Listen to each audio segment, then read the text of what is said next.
everybody. Thank you for joining the Creative Creamery. I'm very excited to be here today to impart my wisdoms. And I'm assuming you're all here today because you're looking for the magic, you're looking for for ways to summon creativity on command. And I just want to assure you that by the end of this session, at least one of your limbs would have morphed into a wand so that you can say goodbye to those creative blocks. So, without further ado, let's begin. So, welcome to the Creative Creamery. I'm Najma Tofi. I worked for PwC as a creative communication specialist. Just some background about myself. And having creative in your title at a big giant like PwC plainly means that you're a miracle worker. So anytime someone could just pop into your office and there's this huge project, and you know what? Let's call in the creative specialist. She'll know what to do. So, you know, myself, I've never had issues with coming up with ideas, generating ideas, and people would often come to me for that. And I realized later on that it's actually a skill. And I looked into it and found that there's a process that I have. And I'm here to help you today to just kind of unpack what that is about and how to develop your own process so that you can too summon creativity on command. So, just to take you through the program for the talk, I'll be talking about the scoop. So, finding the one idea, setting a goal, and ring fencing your creative process so that you don't just spiral out of control. Then the cone, which is basically setting up your workflows for success. How do you plan what tools do you use to equip yourself to bring out the best of your creative work? And then finally, bringing it all together and serving rich, creamy work. So, the scoop. The first thing is to set a goal. And by that, I mean, defining a problem. Because I consider myself, as well as all creatives, to be problem solvers. As you know, that's basically what we do. We find ways of making connections, delivering artwork that speaks to a brief in a specific way. And yeah, so defining that problem, making sure that you have a clear vision of what that means to you for this project is paramount to any project. And yeah, then you select your tools that's at your disposal. Now, the reason why I say select tools is because everybody's creative process is different. And I'm not here to kind of um, create a rigid structure. And yeah, I just want to teach you ways of using what you already have and tools that you have been using to create a process that works for you. So, setting a goal. So, I like to answer these three questions.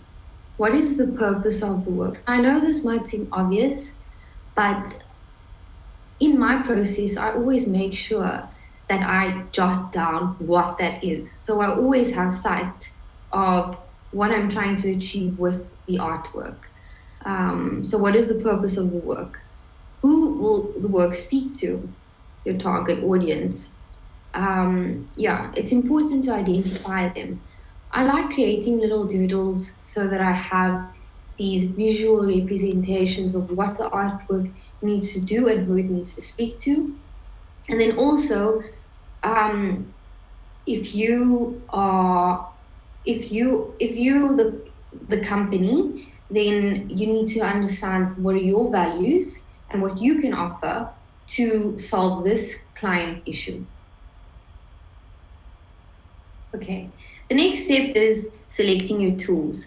So, what tools are at your disposal? I like to use pens and paper. I'm pretty old-fashioned that way. Paper, whiteboard, moleskin, and then just the brain fuzz, which is yeah, any ideas. Excuse me, guys.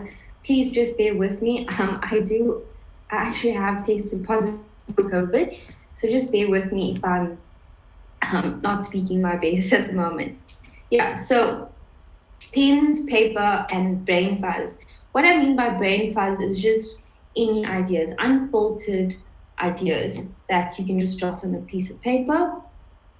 And then we move into the cone.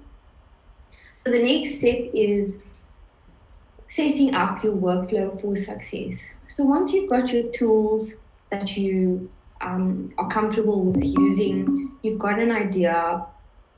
You What I like to start off with is brainstorming, rapid ideation, which is jotting. This is commonly used in as a team exercise. However, I do this on my own as well. I jot down ideas, and I jot down as many ideas as possible. Try and fill out an A4 page, my handwriting, and then I throw that all away, because the first ideas that you come up with are generally the obvious ones, the ones that everyone else is doing. And then I start creating new ideas. And that's where I find the gold.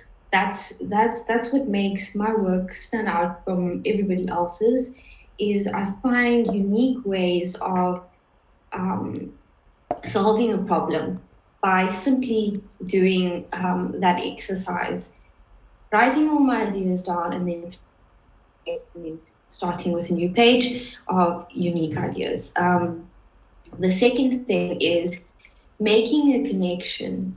So, looking for those golden connections between those three questions. So, who are you speaking to? How are you as a company, or the company that you're working for? How can they speak to that person? And what message are you trying to make? Then I look for ways to connect to visually connect those three um, concepts, or those three notions. And I started by just creating little doodles and visual representations of how I can actually, of those connections. The other thing I do is stock up my mental visual inspirational pool. So I often go and find inspiration in nature, in music, in magazines. I constantly read and upskill myself, and I make sure that I'm constantly looking at new ideas, keeping up with trends, maintaining a fresh perspective. Because even though I have a unique style, I always draw inspiration from other design work, and yeah, there's so much that you can learn from others, and that's what I constantly do. The next step is also to declutter your mind space, and what I mean by that is, um, if you are like most designers and you've got files upon files and folders upon folders of fonts that you don't use, it's time to say goodbye to those. Create every project with a new, fresh, blank canvas. That's the best way to, yeah, get your ideas going, and to make sure that you're not keeping clutter, and that you're making use of um, funds and creative assets that will actually be useful to your project. The third thing is to get curious, increase your breadth of knowledge.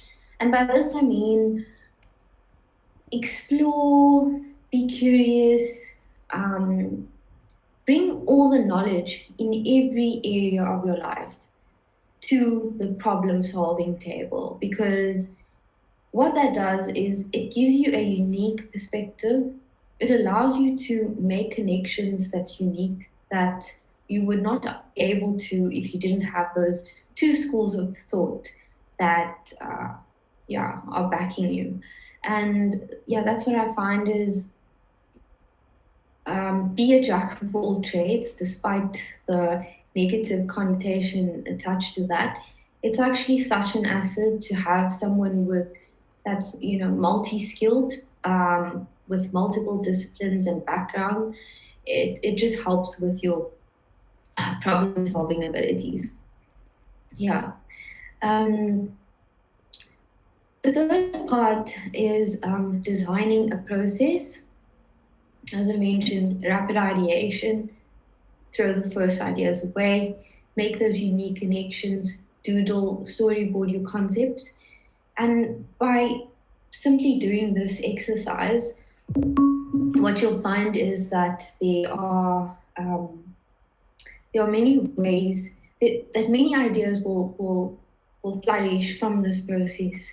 And what you'll find is that um, take a step back and then you evaluate um, which idea or which concept has the most can campaign, which idea is the strongest, and at the end of that, once you've got an idea that you can refine, that you can develop further, you can pitch that to your client.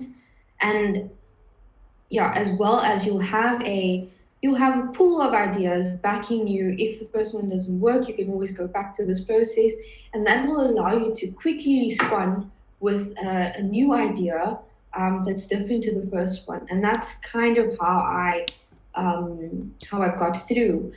Yeah, I've always been able to quickly come up with ideas that match the brief, and this was my process. But as I mentioned, you need to find your own unique process that works for you. Brainstorming might not necessarily be part of your process, but you can add in what works for you. Then lastly, the cream. Um, I've created a little acronym. The first part would be serving rich and creamy work. So as a designer, it's important for you to create work that's memorable, that has an impact, that leaves your clients wanting more. And to deeply connect with your work is what I'm really passionate about.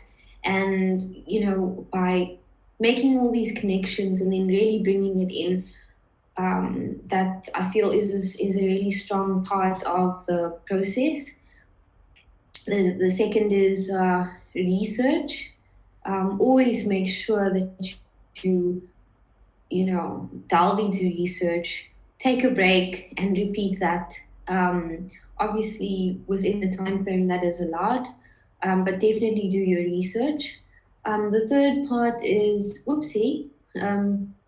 expand, experience, and explore. So here it's also more than just academic research and understanding your client. It's about exploring the visual world, taking the time out to go and experience things, because it's often that you'll find your inspiration comes from uncanny things unrelated to your brief. The third thing is to attune, attract, and attack. At the end of the day, a design project is to serve a purpose. It is if you're self-employed or you have your own company, then you are trying to earn a living off that. So you go in full force. You take your work and you make sure that it is impressive. And lastly, make sure that your work has meaning. Always look for a deeper message that can have a lasting impression on your client, irrespective of how small your work may be.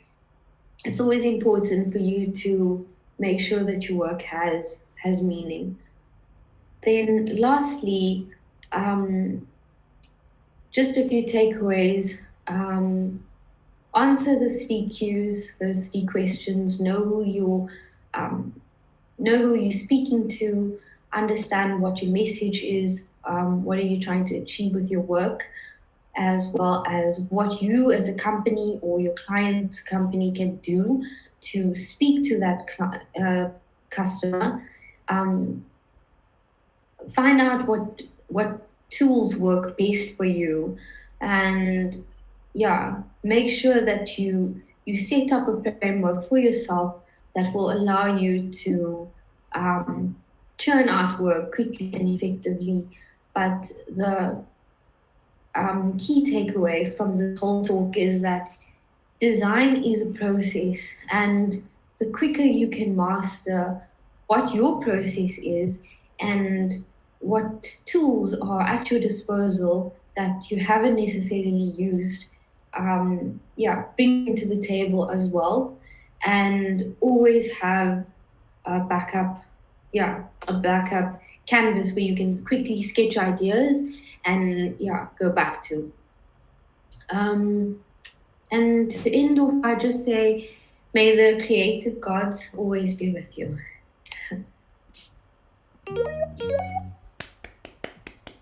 Thank you. I'm sure I'm applauding for everybody there, but you can't hear everybody's. Um, yeah, Najma, that was such a great talk, and I think the way that you've presented the talk, and framed it in that way, and explained your own process is kind of testament to the talk itself. Um, yeah, we've got a question. If you want to go back onto the spotlight just above you, we've got a question from the audience. I think you can stop sharing your screen now, though. So Okay. the first question is from Bavia, which is, I have a question. I'm often scared and unable to generate solid ideas after the obvious ones that come out first. How would you tackle this? That's the other thing about being a designer, hey? It's having balls to just like back yourself. And that's why um, one of my key weapons in my like artillery is research. I always back up my thinking with with research, with the process, because part of the um, part of being a designer is educating your client and bringing them along the journey. And you need to make sure that you can articulate what that is, because yeah, going in with the less conventional ideas, you need to be able to justify that. So make sure you know why it's going to work before you take it to your partners and say, yeah, scrap that idea. This one's going to work. I just have a feeling you need to actually, yeah, be able to give them give them an explanation as to why it's going to work. Yeah, great advice. Yeah, being able to justify your ideas and have whether it's evidence behind it or, like you say, research, super important. Yes. Um, so if there aren't any more questions, I'm aware that Lucy is back on the table. So welcome, Lucy, back to the to MakeFest. Uh, Sorry you had uh, some issues there. yeah, I really literally went through the entire thing, and only because I had quieted my email so I wouldn't be interrupted. But then in case like this, you obviously want an email. Oh man, like because I had a full screen presentation, so I couldn't see anything else. Oh wow, no. So you actually did the whole talk? I did the whole talk, yeah. Oh wow, I'm so sorry. Just no one was there. It was just me. Um, I mean, does that mean that you're even more ready to give it to us? When did you lose me? Like immediately? Quite early, yeah. So you were talking about your parents, um, and we had the sound issue, and then you rejoined, and then you disappeared completely. So it was right at the start, unfortunately.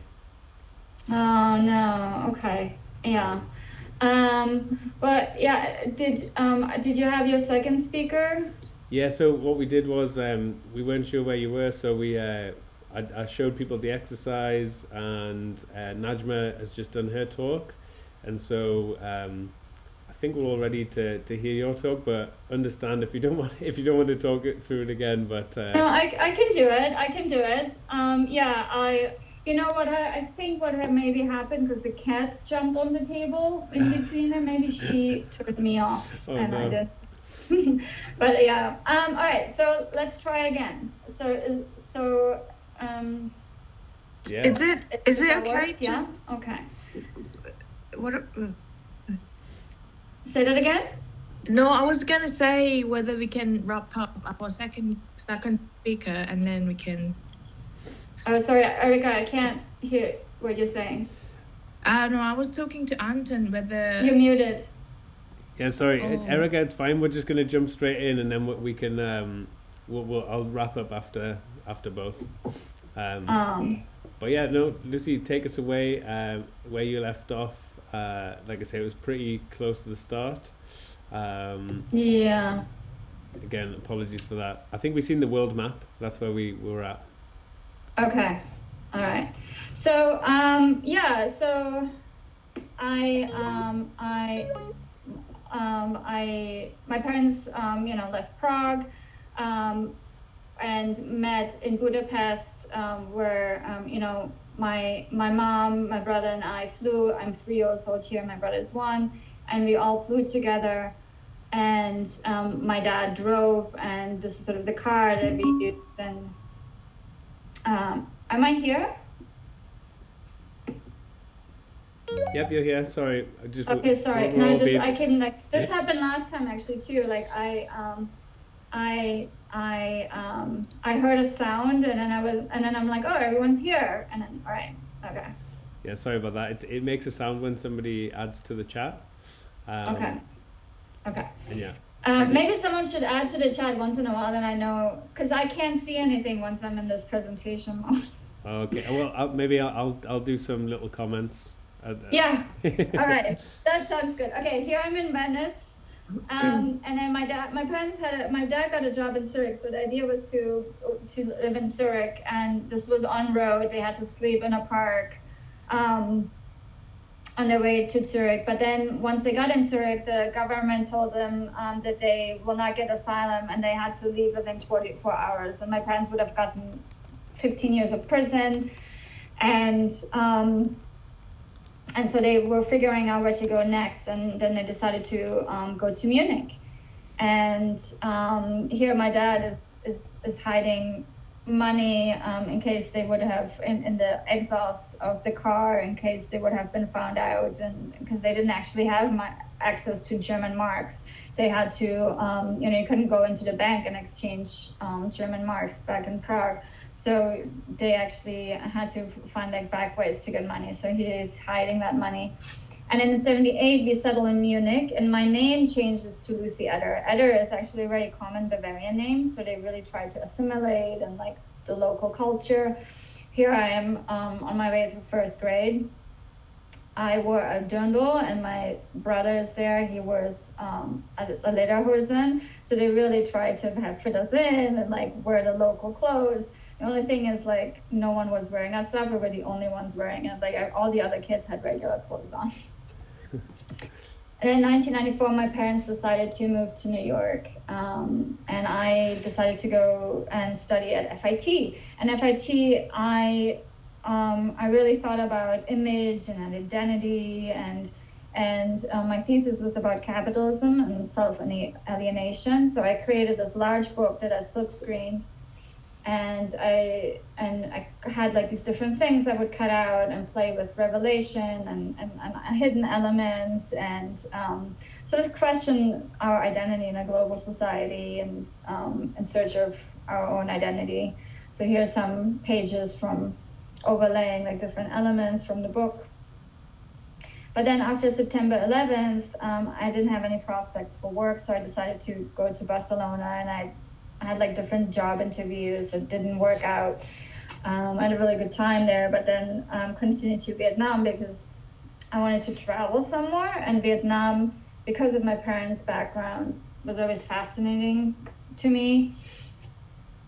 So I traveled for like a couple of months there until I went to Berlin, and there I worked for like a little graphic design studio where we worked for identity for this cultural festival, and put like back then the beetle was like a hallmark of Mexico City because all the taxis were Mexican beetles. So we brought those actually back to Berlin and photographed them in front of different institutions. And then I moved to London to do my master's, and there I worked on these sculptures that are based on surveys I did with friends, and they had to apply to a relationship with me as like a friend, lover, mentor.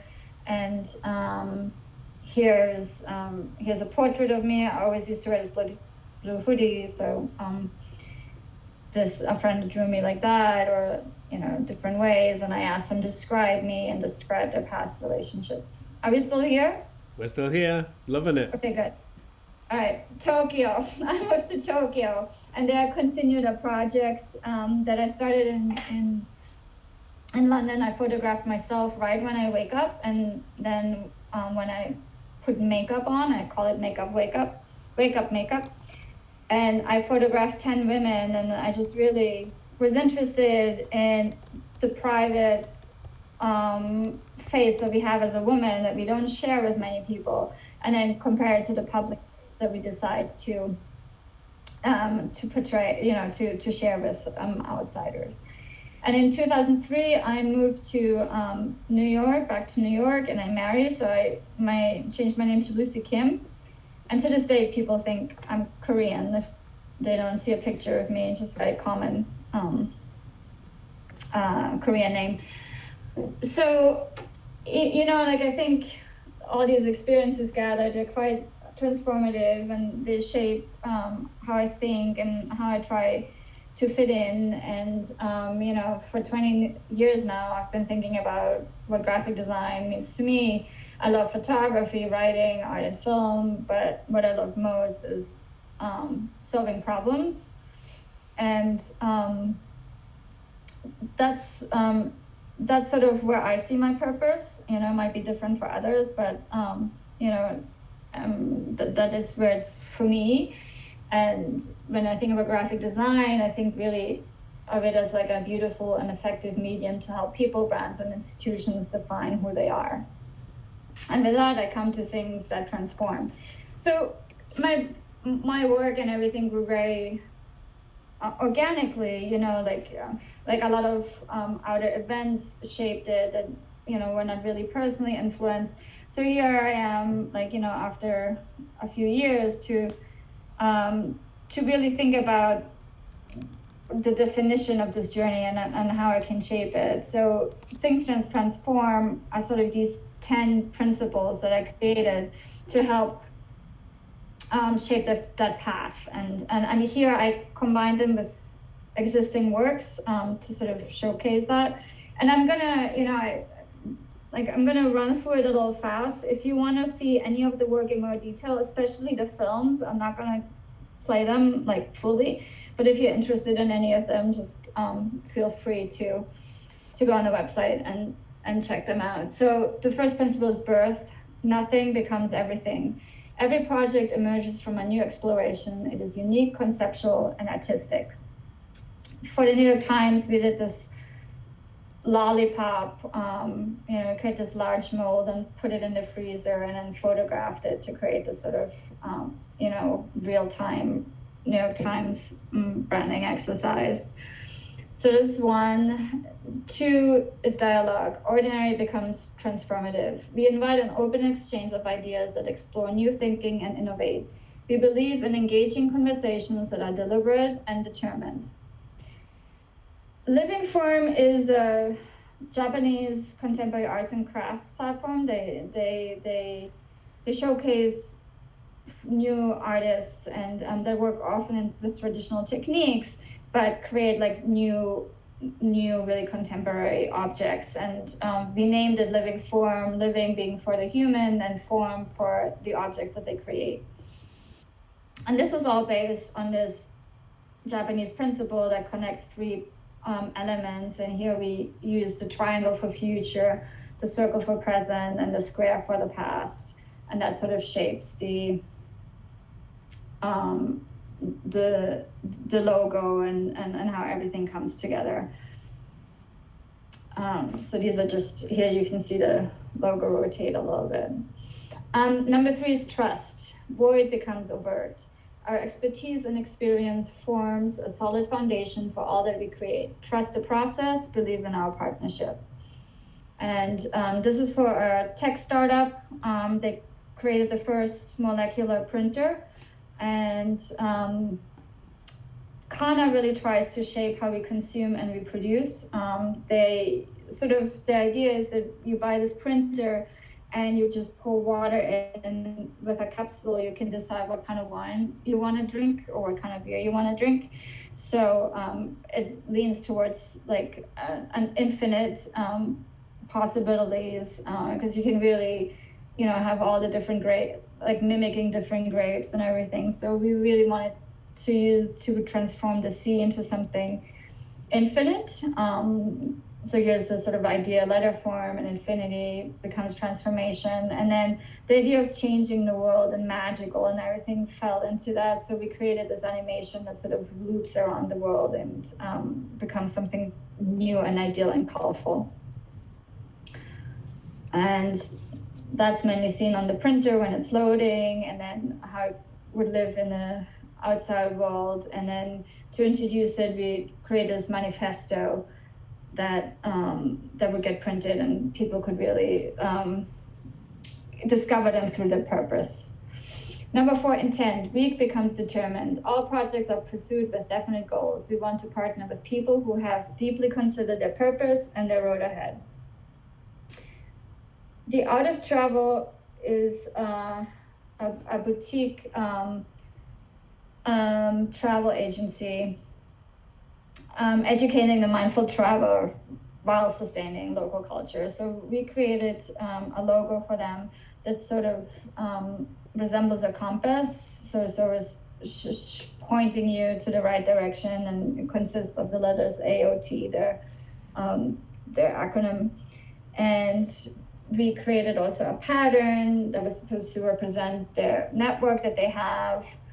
And we got to create different brochures and website, but we also got to go to Japan several times and create like 12 short films that showcase their offerings a little bit more. So different institutions, a visit with geisha, visiting different artisans. There's sort of a compilation of those. Number 5, fear. Obvious becomes aspiring. We want to take risks and challenge. We believe that the unexpected will stir attention and allow for more creative outcomes. This is a video installation, and prior to that, obviously I had done a video installation, and this is from a New York gallery, and it's sort of this 3-channel idea based on anticipation, manifestation, and reflection. And it lives in a book where we monitor or sort of the steps of a dancer. So the only parameters she had was space, paper, and a graphite circle on the bottom. And as time moves on, the paper gets darker, and she also had this pink leotard on, so she gets darker and sort of becomes black. And you can see this on our website too. This is sort of the 3-part installation where she walks in and starts interacting with the element. And on the left, you have anticipation, manifestation, and reflection. Okay, you still here? Yeah, I was still here. Good. I just want to say beautiful work, by the way. I did put it in the comments, but it's really stunning work. I'm speeding through it now, but like I wanna get the principles in, and then the work you guys can check out.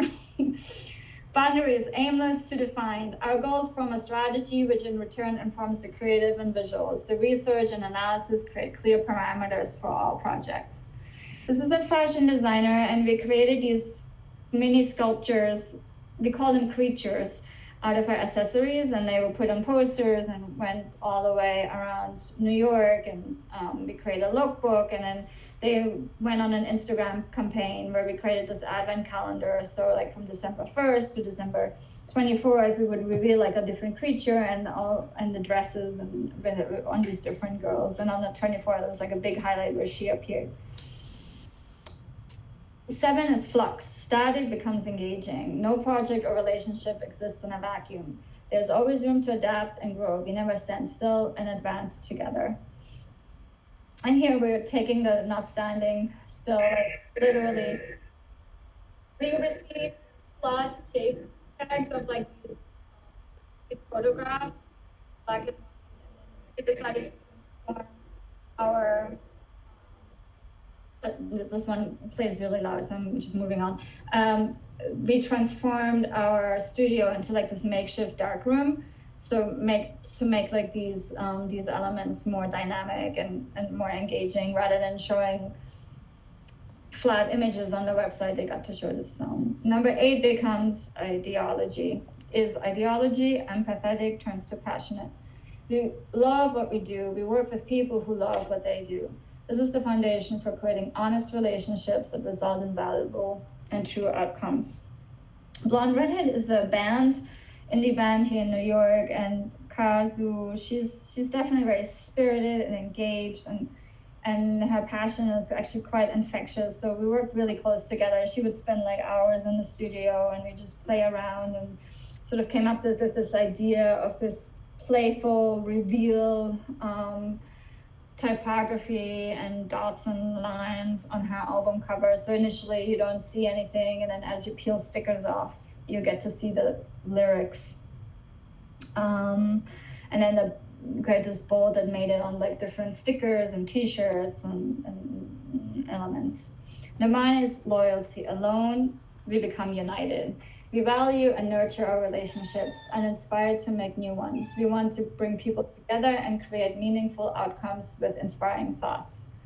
This is a leather craftsman, and we created the identity for him that was sort of based on the stencils he might use in his studio, with creating cutouts and things like that. So that's where logo is coming from, and around that we created the idea of this urban romantic, and this is the brand book, and sort of not only visually but also verbally it sort of brings that idea of this urban romantic alive. And we created a brand film as well. Number 10 is death. Obsolete becomes current. Sometimes things do not work and we have to walk away. We have to let go of ideas to make room for new ones. This is the lookbook for our jeweler, and this was based on like this Bauhaus dancer, stick figure dancer, and some of these elements inspired his jewelry, and then we took that on into the art direction and the lookbook design. And why I'm bringing this under death is because even though I really liked this project and the way it turned out, like the relationship with the client turned really sour, and we ended up in court. And it was in hindsight, it was one of these things that should have walked away before we did, but you just try to push through for one reason or another. So what does this all mean? For me, photography, design, art, and writing are very personal and passionate undertakings. So I think my personal path really shapes the professional. And I think there's a big reason why I keep focusing on branding and identity, because I think my path has influenced that quite a bit. And I do think with that, like you make choices for yourself, and the circle starts to close where you really choose, you edit kind of, right, and choose or curate what you put forward personally and professionally. And I think as the public and the private merge more and more, like especially with social, that we're really living so much of our personal life. It's really becoming harder to distinguish the two, and that's, I think, where things that Transform came a little bit from, is like give a little guidance for myself, and put a little bit of a structure to it. So here are the 10 principles one more time, and I think I invite everyone to make 5 principles, make 10 principles, and maybe they're not as formalized, but maybe they're just really loose. But I kind of wish I had done that a little earlier. And so that's things that transform.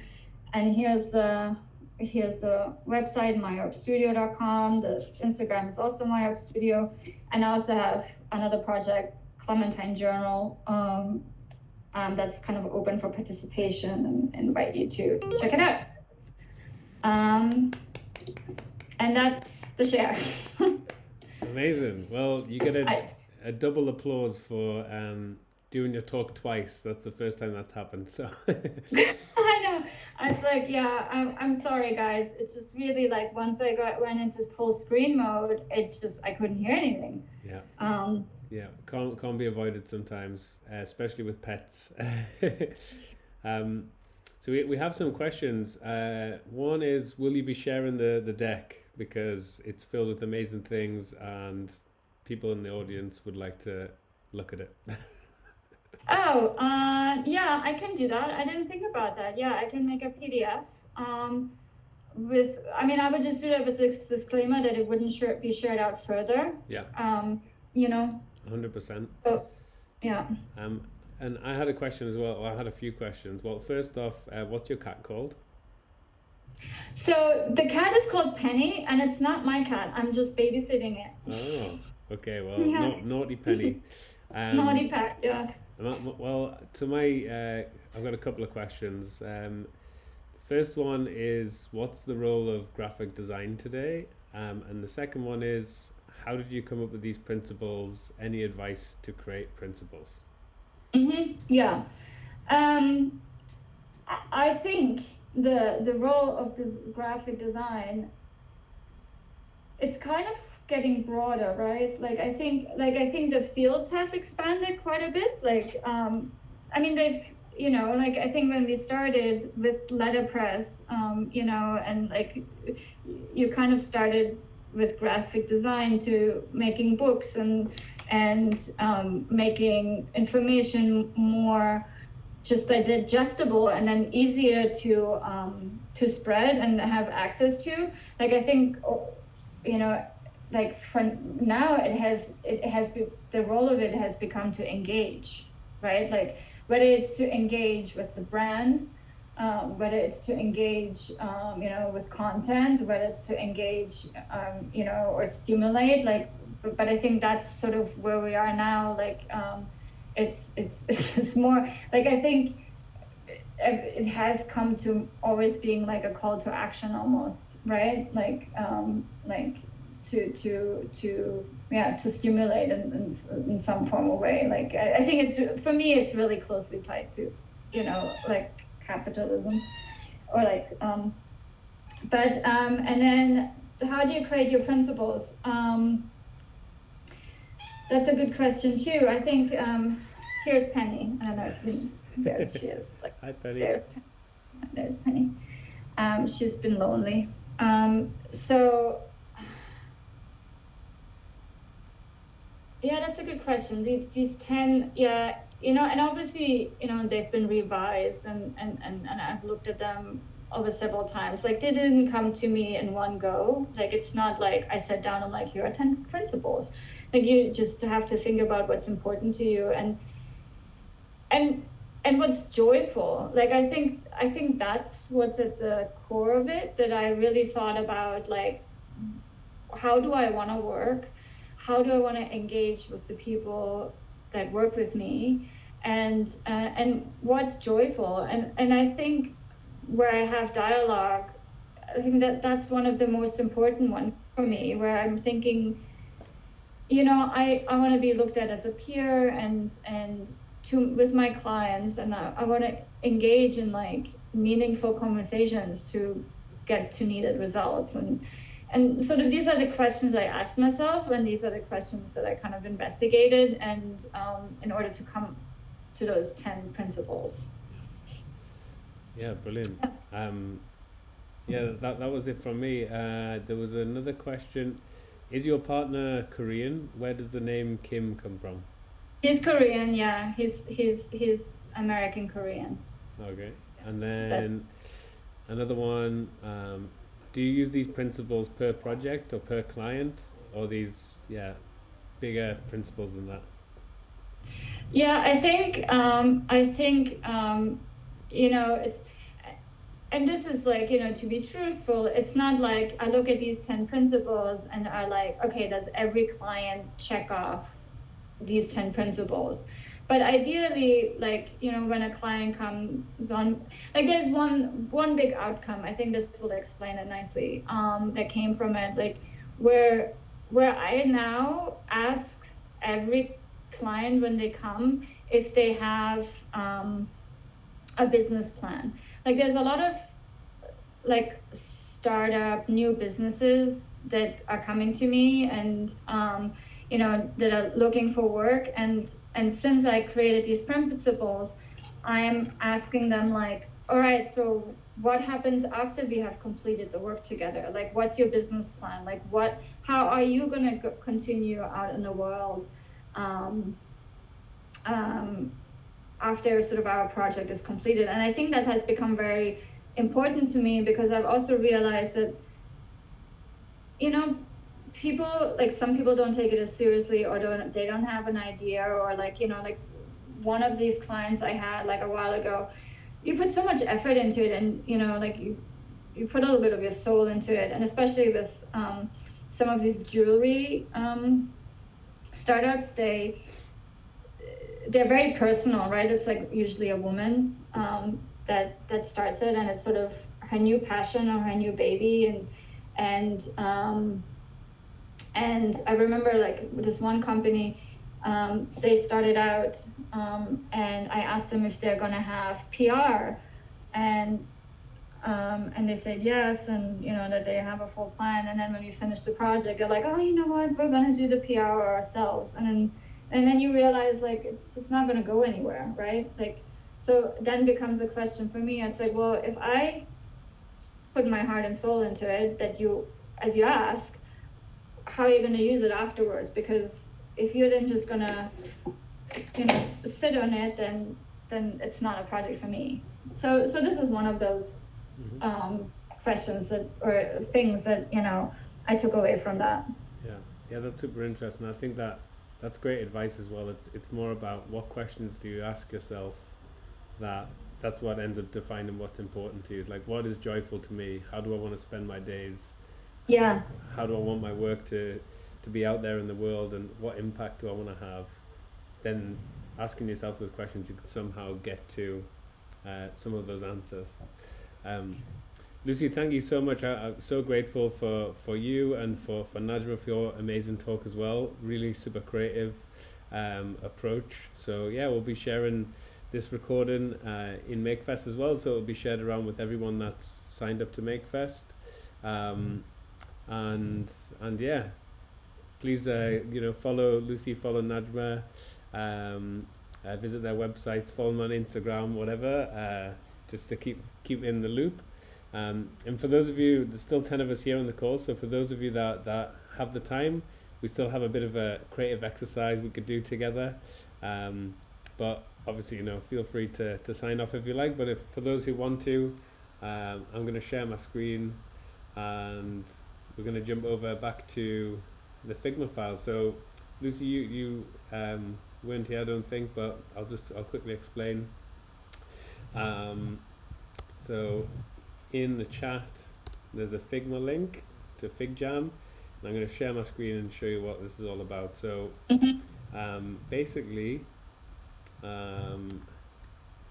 we've got this FigJam file. All of the workshops in MakeFest have been happening in here, but ours is to the far right. And basically we have a bunch of how might we statements that people were filling in at the start of the event. So it's phrased as how might we transform dot dot dot. And so for me, it's creative education for kids. So what are the things that you want to be transformed? And then we've got quite a few now anyway, so you can either write a how might we, or I'm going to start splitting these out, and we're going to together collectively come up with some ideas of how might we transform that particular thing. So it's just as many ideas as you can in the next 5 minutes, and we're just going to see what we can create together now that you're inspired from these talks.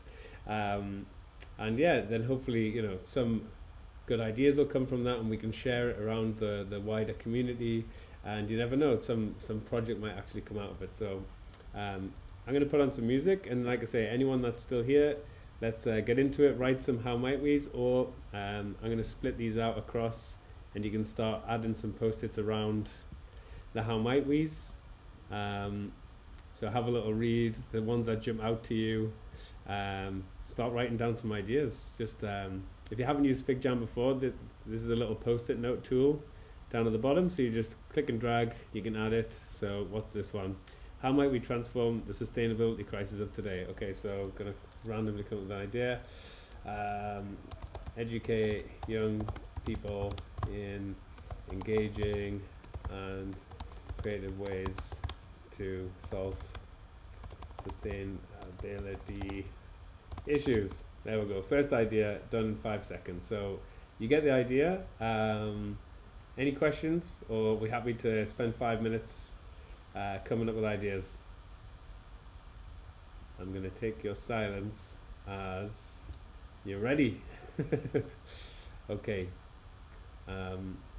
So yeah, as I said before, you can write down your own how might we transform, or go to a how might we transform and start adding some ideas around it. All right, I'm going to put on some music. What can we do? Let's go for this one.